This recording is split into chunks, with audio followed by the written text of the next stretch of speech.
Hello and welcome guys. Today in this video I'm gonna to show you how to fix Windows 10 changes the keyboard language on its own.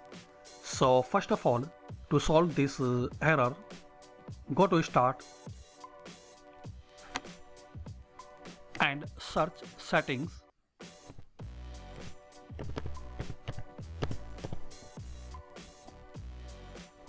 Click on Inbuilt Setting Application.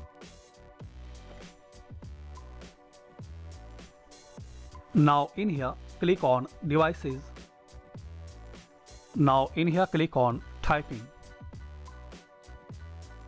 Now scroll down and click on Advanced Keyboard Settings. Now select the box. Let me set a different input method for each app window. So you need to select this box. Now close it and restart your PC.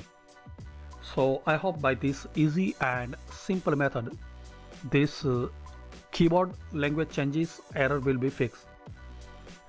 So friends, please comment this video is work for you or not, and please subscribe this channel for latest update. Thanks for watching this video.